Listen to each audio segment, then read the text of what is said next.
So over the winter break, I read a book called The Overstory. It's a brilliant and beautiful Pulitzer Prize-winning book by Richard Powers. The novel basically traces 9 fascinating, diverse characters who each have their own relationship with trees. And in the course of the novel, their lives entangle and branch together in surprising and amazing ways. At its heart, it's a love story to trees.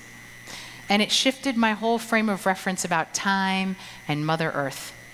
I never thought of myself as much of a tree hugger, but I have to say, I will never look at trees the same way again after reading that book. The novel is epic, not only in its scope, but it's in its ambition. Powers wants to wake people up to the existential crisis of our time, which is humanity's continual destruction of the natural world that is necessary for our own survival. He doesn't take a particularly optimistic outlook.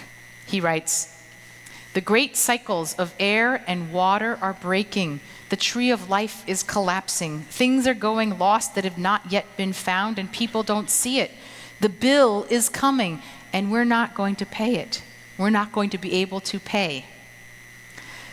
Now, this message feels important tonight to share for 2 reasons. Firstly, because this Sunday to Monday, we will be celebrating BiShvat, the 15th day of the month of Shvat, which is also known as the New Year for the trees. In Israel, this is the time of year when the buds come back onto the trees and they're reborn.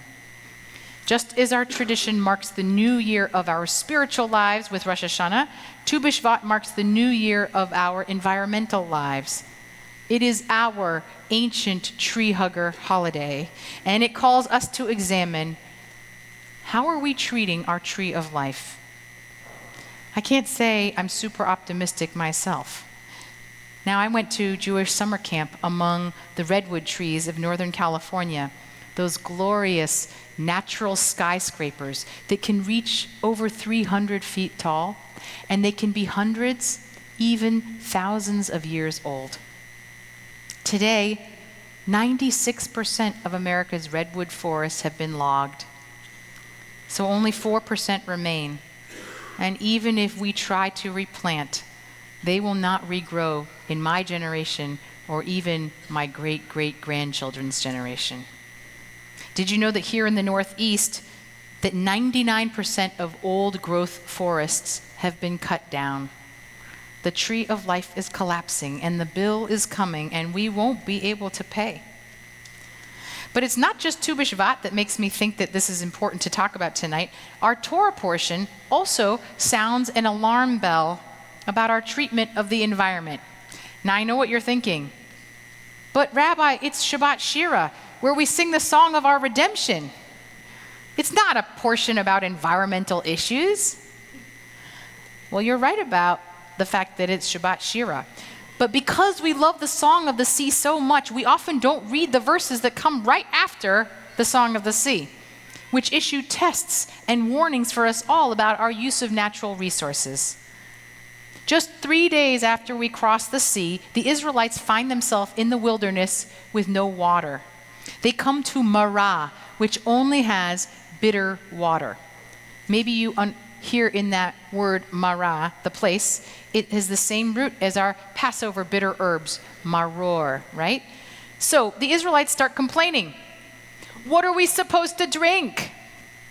The text says that God shows Moses a piece of wood and instructs him to throw it into the water, and it turns the water sweet and drinkable. Wow, I have so many questions from that little passage. Why was the water bitter and unpotable? Was this ancient Flint, Michigan? What was that piece of wood? How did it do that? Well, there is a reading from the Zohar, which is our mystical text, and it explains that that piece of wood was from the original tree of life in the Garden of Eden. Perhaps that mystical text is trying to teach us that the only way that we're going to save ourselves from our polluted waters is by preserving some of that old forest from the Garden of Eden. Once it's all gone, it doesn't come back. After this bitter water incident, the the Israelites soon start complaining about no food.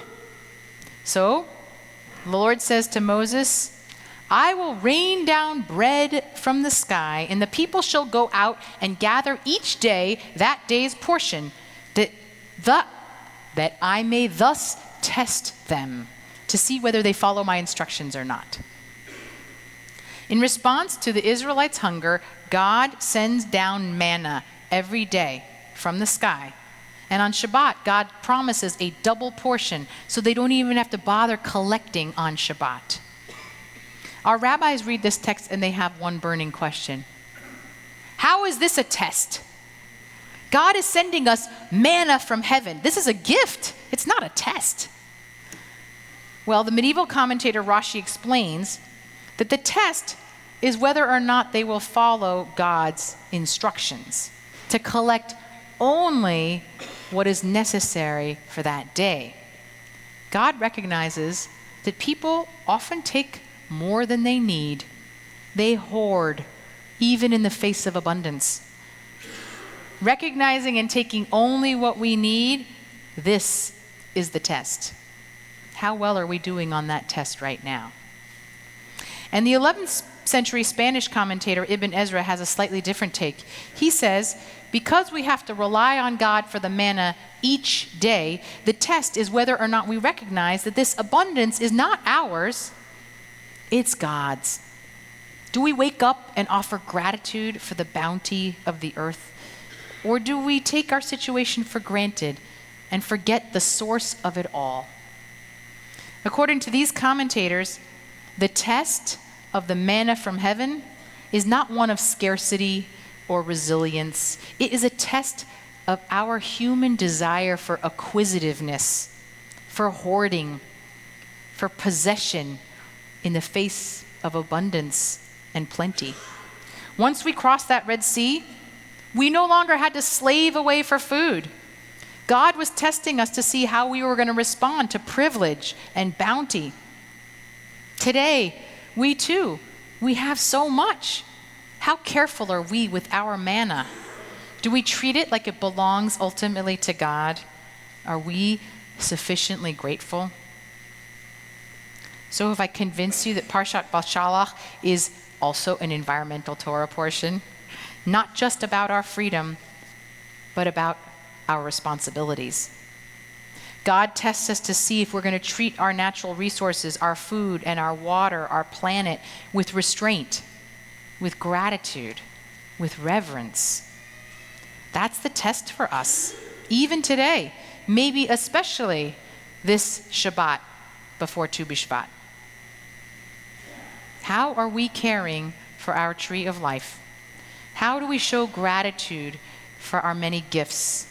And can we give back something of what has been given to us? The bill is coming and we can't pay it all back. But this BiShvat, maybe every one of us could at least do one thing. I might suggest you consider planting a tree. Hazon has pulled together a campaign of Jewish organizations under the umbrella called J Tree to help plant trees and preserve our forests. You can easily find it online, or there will be a link on our website after my sermon. One tree can do so much. Trees absorb carbon dioxide. They help clean the air. Trees help maintain healthy soil and prevent erosion, all of which is necessary for agriculture and assuring that people have enough to eat. Trees also help preserve biodiversity. They reduce our carbon footprint and capture rainwater. All that with one tree. So this Shabbat Shira, let's sing a song of gratitude and reverence for our tree of life. Let's be mindful not to take more than we need, and maybe to help restore what we have taken. Pay back a little bit of that bill, and maybe hug a tree while we're at it. Shabbat Shalom.